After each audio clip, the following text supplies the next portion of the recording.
Hello friends, আজ আমরা খুব সহজভাবে জেনে নেব difference between across and through.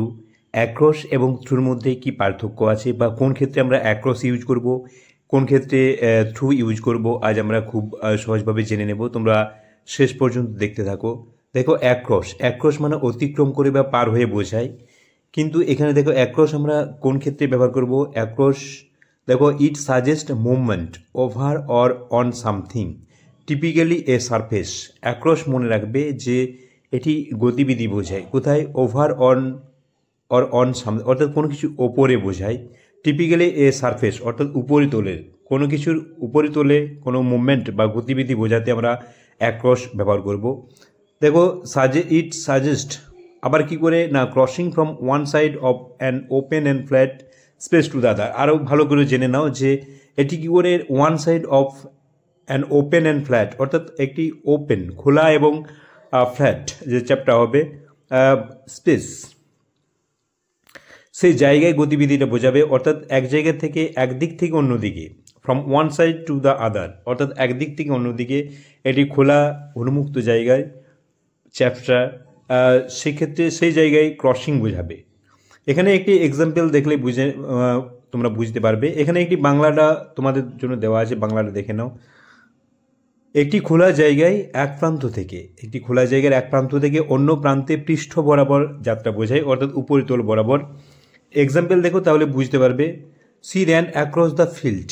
দেখো, she ran across the field, এটা কি বোঝাচ্ছে? Movement over the surface of the field, অর্থাৎ মাঠের উপরিতলে বোঝাচ্ছে। সে মাঠের উপর দিয়ে দৌড়ে গেল। আবার দেখো, দে সোয়াম অ্যাক্রস দ্য রিভার, সে নদীতে সাঁতার কাটলো, সাঁতার কেটেছিল।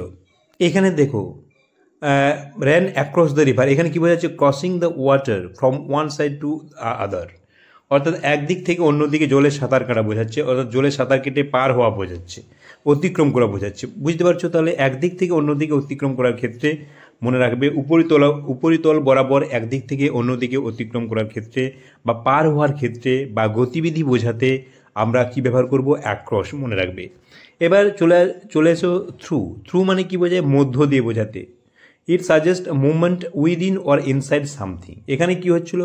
ওভার অর অন সামথিং, অর্থাৎ কোনো কিছু ওপরে। এখানে কি বোঝাচ্ছে? উইদিন অর ইনসাইড সামথিং, অর্থাৎ কোনো কিছু ভেতরে বোঝাতে, ভেতরে গতিবিধি বোঝাতে। বাংলা দেখো, বাংলা তোমাদের জন্য সুবিধার জন্য দেওয়া হয়েছে। কোনো কিছু ভেতর দিয়ে বা ভেতরের পথ ধরে যাওয়া বোঝাতে আমরা থ্রু ব্যবহার করব, কোনো কিছু ভেতর দিয়ে, মনে রাখবে। এটাই হচ্ছে অ্যাক্রস এবং থ্রুর মধ্যে পার্থক্য। অ্যাক্রস হচ্ছে উপরিতলের উপর দিয়ে, আর এটা ভেতরে বা ভেতরের পথ দিয়ে বা পথ ধরে যাওয়া বোঝাতে বা গতিবিধি বোঝাতে আমরা থ্রু ইউজ করব। আরও বিস্তারিত জেনে নাও। It denotes passage from one side of an enclosed space to the other. এখানে মনে রাখবে পরিবেষ্টিত জায়গাটা, যেটা এখানে যেমন ওপেন খোলা ছিল, এখানে পরিবেষ্টিত জায়গা, অর্থাৎ আবদ্ধকর জায়গা হবে। One side of an enclosed space to the আদার, একদিক থেকে অন্যদিকে, এবং এই জায়গাটা কী হবে? ঘেরা জায়গা হবে। এখানে এক্সাম্পল দেখো, two friends walked through the forest. দেখো, দুজন বন্ধু বনের মধ্য দিয়ে হেঁটে গেল। এখানে দেখো, মুভমেন্ট ইনসাইড দ্য ফরেস্ট, অর্থাৎ বনের ভেতর দিয়ে বোঝাচ্ছে। দুপাশ ঘেরা আছে, চারপাশ ঘেরা আছে, movement inside the forest. The train went through the tunnel. এবার আমরা দেখে নেব দুটি ইমেজের সাহায্যে অ্যাক্রস এবং থ্রু কখন ইউজ হয়, বা অ্যাক্রস এবং থ্রু এদের মধ্যে কি ডিফারেন্স আছে। দেখো, she walked across the field.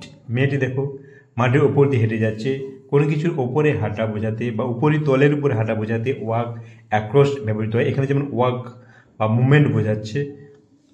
এবং দেখো, ওপেন সারফেস, অর্থাৎ খোলা জায়গা। আর থ্রু কখন ইউজ হচ্ছে? দেখো, two friends walked through the forest, অর্থাৎ দুজন বন্ধু বনের মধ্য দিয়ে হেঁটে গেল। এখানে দেখো, বনে কোনো কিছুর ভেতরে মুভমেন্ট বোঝাতে, এখানে বনের ভেতরে, এবং চারদিকে দেখো এখানে পরিবেষ্টিত আছে, খোলা জায়গা নয়। তো কোনো কিছুর ভেতরে যাওয়া বা পথ বোঝাতে আমরা থ্রু ইউজ করব। তাহলে তোমরা বুঝতে পারছো যে অ্যাক্রস এবং থ্রুর মধ্যে ডিফারেন্স কী, বা কখন এগুলো ইউজ হয়, কখন অ্যাক্রস ইউজ হয়, কখন থ্রু ইউজ হয়।